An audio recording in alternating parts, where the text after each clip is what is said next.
جنات جو ہے نا، جنات یہ انسان سے زیادہ طاقتور ہوتے ہیں لیکن مرعوب ہوتے ہیں یہ انسان سے.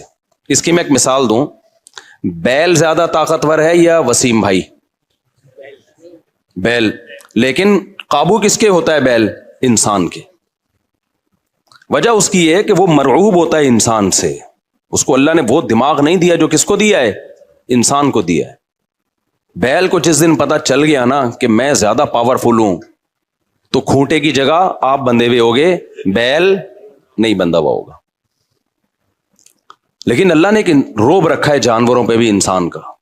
گدھے کو دیکھو چلتے رہو وہ منہ نیچے کر کے لوڈ اٹھا کے چلتا رہے گا. اس کو احساس ہی نہیں ہوتا کہ میری ایک لات کا مار ہے یہ بندہ جو بیٹھا ہوا ہے نا میرے اوپر، تھوڑا سا یوں کیا اور ایک کھسکایا اٹھا کے گرے گا ہی. تو ایسے ہی خوب سمجھ لو جنات انسانوں سے ڈرتے ہیں، نہ کہ انسان کو جنات سے ڈرنا چاہیے. جنات ڈرتے ہیں کس سے؟ انسان سے. لیکن ہوا یہ کہ قرآن سے یہ بات ثابت ہے. سورہ جن میں اللہ نے فرمایا وَأَنَّهُ كَانَ رِجَالٌ مِّنَ الْإِنسِ يَعُوذُونَ بِرِجَالٍ مِّنَ الْجِنِّ فَزَادُوهُمْ رَهَقًا. جنات انسان پہ سرکش ہو گئے، شرارتیں کرنے لگے. ادھر سے بندہ اٹھا کے ادھر کر دیا، ادھر سے اٹھا کے. ایک صحابی کو جن اٹھا کے لے گئے تھے. حضرت عمر رضی اللہ تعالیٰ عنہ کے دور میں ایک خاتون کا شوہر گم گیا تو اس کی بیوی آئی حضرت عمر کے پاس کہ میرا میاں ہے ہی نہیں، پتہ نہیں کہاں گیا. حضرت عمر نے 4 سال کے بعد نا اس خاتون کا نکاح فسخ کرا دیا. یہ امام مالک کی دلیل ہے کہ 4 سال کے بعد نکاح فسخ ہو سکتا ہے. امام ابو حنیفہ کے جو فتوے ہیں نا زیادہ تر انہوں نے حضرت علی اور عبداللہ بن مسعود کو فالو کیا ہے. وجہ اس کی یہ ہے کہ وہ کہتے تھے کہ یعنی جو اس بارے میں حناف کہتے تھے حضرت علی نے تینوں خلفاء کا زمانہ بھی دیکھا ہے اور نبی کا زمانہ بھی، تو ان کا علم باقی تینوں خلفاء سے زیادہ ہے. اس لیے فقہ حنفی میں حضرت علی اور عبداللہ بن مسعود کو بہت ترجیح دی گئی ہے. جہاں ٹکراؤ ہوتا ہے نا باقی خلفاء اور سیدنا علی میں تو وہ ترجیح کس کو دیتے ہیں؟ کیونکہ حضرت علی ان تمام محفلوں میں ان فتووں میں تینوں خلفاء کے ساتھ ہوتے تھے تو وہ سب کے دلائل بھی جانتے تھے اور ان پہ پھر بعض چیزوں سے سیدنا عمر نے رجوع بھی کیا ہے حضرت علی کے کہنے پر.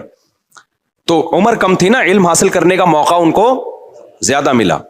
تو اس لیے حضرت علی کا موقف جو میں نے خلا والے اس میں ریکارڈ کروایا کہ بھائی نہیں، جب تک ہمیں پتہ نہیں ہوگا مر گیا ہے کہاں گیا تو ہم کیسے نکاح ختم کر دیں. بہرحال حضرت عمر نے کا یہ قول تھا تو مالکی فقہ میں، تو فقہ حنفی نے بھی اس میں فقہ مالکیہ پہ فتویٰ دیا ہے. تو 4 سال ان کو انہوں نے نکاح کیا کرا دیا، حضرت عمر نے ختم کرا دیا. وہ بندہ آ گیا تھوڑے دنوں میں تو روایت میں آتا ہے حضرت عمر خوفزدہ ہو گئے نا. ٹھیک ہے بھائی، ایک بندہ کہہ رہا ہے میری بیوی آپ نے کسی اور کو کیسے دے دی. وہ جلاتی ہیں مرچیں، ٹوٹکے کرتی ہیں نا اور بچہ ٹھیک ہو جاتا ہے. واقعی ٹھیک ہو جاتا ہے، لیکن پتہ ہے کیوں؟ شیطان کو پتہ ہوتا ہے کہ اس بچے کی ماں کا ایمان کامل نہیں ہے، یہ ٹوٹکوں پہ یقین کرتی ہے. لہذا شیطان نا بچے کو چٹکیاں مار مار کے رلاتا ہے. پھر ماں کہتی ہے میرے بچے کو لگی ہے نظر، اور نظر کا حل جو سنت نے بتایا ہے بھائی اعوذ بکلمات اللہ تامہ پڑھو، یہ جو دعائیں ہیں، وہ ماں کیا کرتی ہے؟ وہ مرچیں جلاتی ہیں کہ دھواں ہوگا تو نہیں ہوگا، دھواں نہیں ہوگا تو پتہ نہیں کیا ہوگا. بچہ وقتی ٹھیک ہو جاتا ہے، پھر اس سے زیادہ تھوڑے دن میں چیخیں مارتا ہے. پھر ماں پھر وہ ٹوٹکے کرتی ہے، کہتی ہے دیکھو مفتی طارق مسعود صاحب تو میرے اپنے گھر میں نہیں میری چل رہی. میں اس دن گھر میں گیا، میرے بچے کو مرچیں جل رہی ہیں.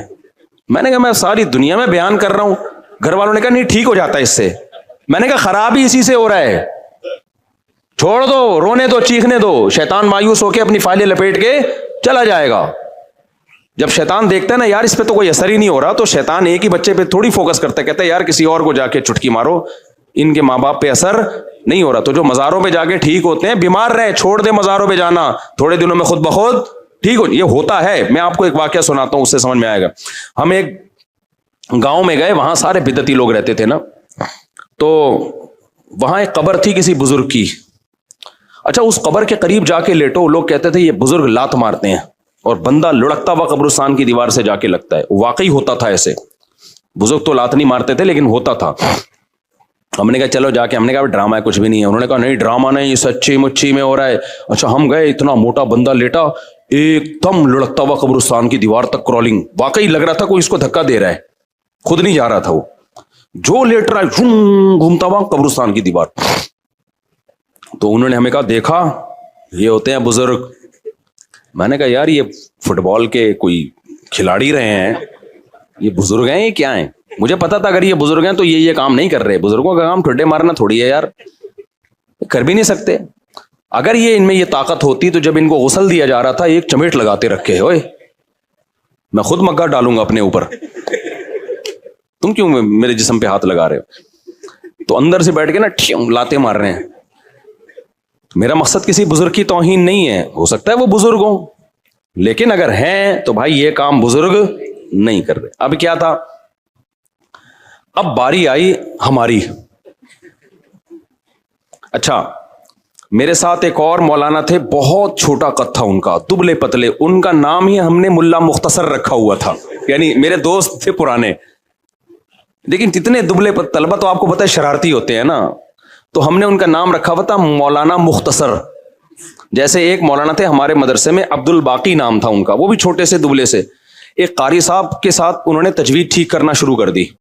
وہ قاری ہوں تو چکھواتے ہیں, آپ کو پتا ہے وہ قاری اتنا زور زور سے ہا بولو ہا عین اتنی چکھوا رہے ہیں. ہمارے ایک طالب علم نے کہا یار مولانا عبد الباقی تھوڑے سے باقی رہ گئے ہیں, ان کو مزید ختم نہ کرو.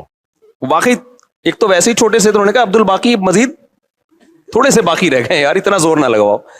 تو وہ اتنا پتلا سا طالب علم تھا, ان کا نام تھا مولانا ملا مختصر کہتے تھے ہم ان کو. اب کیا ہوا ہے کہ میں جا کے لیٹا تو کوئی لڑکی نہیں آ رہی.